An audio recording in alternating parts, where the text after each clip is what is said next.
Festival, day one. I'm here with one half of Canterbury. How are you doing? Very well. We're well, yeah. Good to be here. Good. Now, how did it go? I think it went better than expected, actually. What did you expect then? Well, I don't know. We just didn't have any idea. Quite an early slot, in these big tents, and it actually played in our favour because the main arena wasn't open yet. I don't think so. It was actually, packed out tent. So I mean, yeah, it's good. Probably like 80% not knowing who we are, but that's kind of why that was a good show. You can, and not all of them left. So. Bonus. Yeah. Do you like winning them over, seeing that you've converted people during the show? Yeah, definitely. It's what kind of the point of being here, I guess, as well as to fulfil the fans. Especially if someone like desire makes it known and kind of comes up to you afterwards, like, "Oh, I've never heard you before. That was cool." It's like, thanks very much. Is it particularly nice when someone that's like covered in tattoos with dark hairs go, "You're all right, you guys"? Don't expect. Yeah, no, that is good. Or just a much older person, or it's cool. It's a good feeling. Now, word on the grapevine is that Mike said, "Welcome to Glastonbury" or something. Is that a fact? He didn't exactly say "Welcome to Glastonbury." He just got confused in his mind. I think he was imagining maybe Glastonbury. I think he'd probably been watching too much footage from over the weekend. We certainly didn't play Glastonbury. I was going to ask, maybe. We haven't ever played. He must have either been imagining it, or I think he was watching it and he'd heard so many people say "Glastonbury, what's going on?" and just popped out. He kind of clawed it back a little bit. Did he though? Whether people were just didn't hear him in the first place. I mean, there wasn't uproar. It was funny though. I found it funny. It makes things more fun, doesn't it? Exactly. Bad situation, good story. Exactly. Now, I've seen that you've released a lovely translucent blue vinyl thing. Yes. Yeah. Now, have you been guys that have been obsessed with album artwork and collecting things like that yourselves? It's kind of like I think that from the youth, but it's good to be able to produce that kind of thing for a fan, because obviously as a fan of music as well, that's what you want really, like a cool artwork vinyl or something like that. So and it's good to be able to make something like that. Kind of as the album goes, as like a thing. It started like that, a body of music that had a piece of art to accompany it. That's like what it was, and maybe that's been lost a little bit now with just the odd MP3 you can get and pull the artwork off iTunes or whatever, and it's a little square on your. It's not the same, is it? But like the album was designed for that, So like it's awesome to be, in 2014, but being able to do that and still, here you go, this is what it's supposed to be, because it's definitely coming back though. I think people are getting keen on actually collecting the musical things. Just because it's like an attractive thing, it's like, oh wait, this is a way better way to kind of consume this product. Yeah. Have you ever been compelled to buy something on the strength of amazing album artwork that you've seen in a record store that you thought, I just need to have that? I don't know what it sounds like. I don't know whether compelled to actually buy, but definitely intrigued. Definitely gone to look up and be like, that was really cool, I'm going to go and search it, and then if it's good, buy the album, or if it's not, it's cool artwork. It can certainly assist though, can't it? In the same way that rubbish artwork can give you, put you off, a really bad perception of something before you've even heard. So can I ask you a difficult question? What is your favourite album artwork of all time? It's quite difficult. It is, I'm sorry. It's early as well, so it's not that early. I had a cool poster actually. I don't really know the album that well, but it's a Pink Floyd album. Wish You Were Here. Yeah. The guy on fire in the industrial park thing. That's a cool. I was going to say cover. Dark Side of the Moon. Yeah, Pink Floyd is strong. They do it well. Well, that guy does it pretty well. Yeah. I can't remember his name. Those the Biffy Clyro stuff is awesome. Yeah. That guy, what's his name? Storm, is it? The guy that all of his stuff's that's really striking. That doesn't necessarily wouldn't put you off anything. Some of his stuff. So. And their music's luckily quite good as well, isn't it? It kind of goes with it. Yeah. But we should just say Pink Floyd. Okay, good, strong answer. Easy answer. Now, you've just celebrated 6 years since your first video as well. Now, what would you say is your most successful video to date, and which is the one that makes you cringe? I think just all of the early ones are just really quite cringy. But because we've been going so long, we were pretty young back then. It's cool to be able to have that, under the same name and stuff. And the quality of the filming and making of the video is pretty bad. I think those Saviour personally was the most satisfying. Greatest triumph.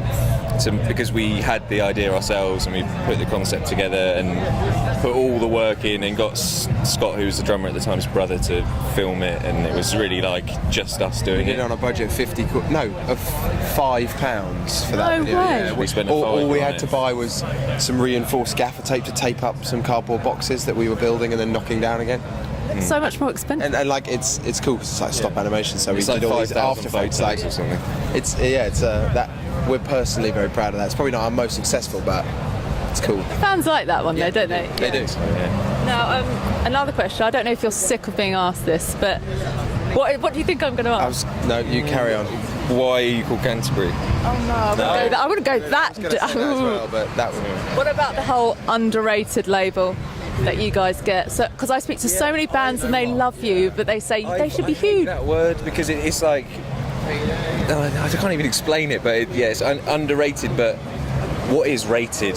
Like who's the rater? If you're- or like, it's does it mean kinda is it like- a certain amount of people that Yeah. are buying your album, or Or is it, I don't really is know. it the A-list on Radio 1? Or is it like sold out Academy Or shows? press. Or is it just commercial success, like that? Yeah. Admittedly, we haven't had a commercial success. We've had success in our own right, measurable stuff that we can be proud of. But we've never dipped above the underground. We really haven't. Like we've kind of flitted in and out of bits of kind of real, like national press and stuff, and a bit of radio and things. But no, it's never been more than just bubbling and bubbling and bubbling underground, which is it's a cool place to be. Like it can be frustrating at times, but it is nice to know that other people think that we should be bigger. It's not like we're bubbling along and just being like, No one we cares. think we're good, like, which would be kind of depressing. But like instead, you kind of know you've got this backing of people being like, that would probably be pretty bummed out if it like if you gave up or you ended. If people say well, that. no, exactly. But you know what I mean? Like it's awesome having that feeling behind. Now, a fan tweeted in a question for you guys, and that was, how different is life on the road being a rock star, whatever that means, to what you thought it would be like when you started a band? What are the main differences and the pitfalls and the lows and the highs? It's the parts when you're on the road with your best friends is way better than I probably imagined it would ever be. Just the friendships that you can create with people. It's more like friendship. Like it really is like any band will say it's like being brothers on the road. But you create this massive bond, and I don't think thought that it would be like that. I thought it would be kind of wild or whatever. But the friendships is incredible. There's not really.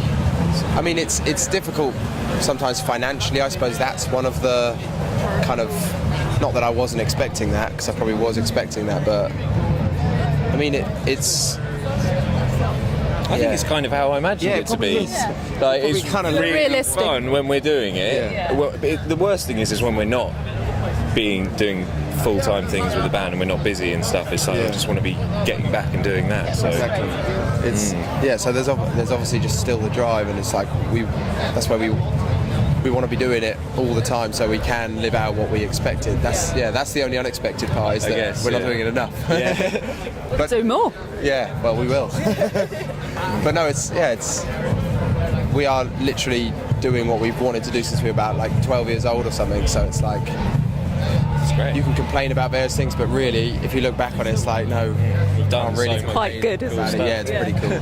So you got 2,000 Trees, which is amazing, and Truck, is it? And Gilfest, which is near me. Like local festival, I Truck guess. Festival and Guild Festival were Kill Festival. Kill Festival we're playing on the Hopefully same not. on the same day. Wow. Yeah. Which I don't know if we're going to actually make it to Guildfest. It's gonna be a rush. We will make it to On those days, do you say we're not going to drink all day, we're going to pace ourselves, we're going to be I think that sensible? will have to happen. Yeah, on it's that got day. to. We wait haven't until had this Guildfest, occasion I think. before, Yeah. so First time. yeah. But yeah, 2,000 Trees would be cool. I've just heard loads of people saying real good things about that festival. So, yeah, it's just won loads of awards. Looking forward to being there. Good. And now, are you happy to end on a quick fire round? Yeah, I like This is basically whatever comes out of my mouth, so sorry. Who? Taking a star. Yeah, I'm ready. I feel like I need to put this down or something. Okay, what's his most annoying habit? Be quick. Yeah. Come on. No. Come on. I could do yours easily. Okay, what's his most annoying habit? He sometimes talks a bit too much when he's describing something. I don't. You don't have Oh, any mate, annoying I've got habits. loads. Do you? He's not good at quick fire rounds. Let's say that's his. Hang on.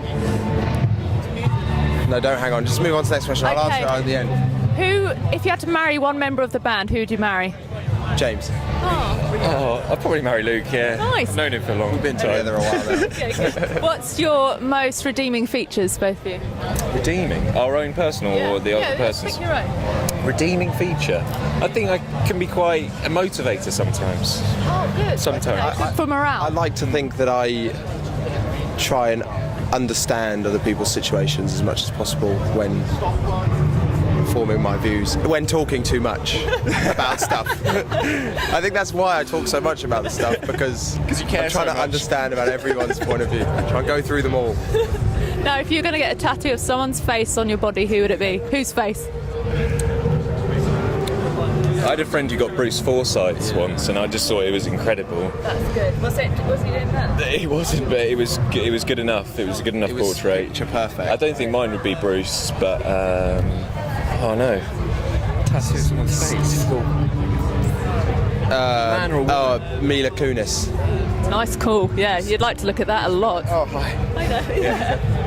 Something worse. Or something, yeah. Okay, I'm going to finish. Your mood as we're doing this interview. Mood. Yeah. Make a noise that captures the mood that you've had during this interview. Yeah. Woo, yeah, good. That's a great way to end. Thanks. Thanks.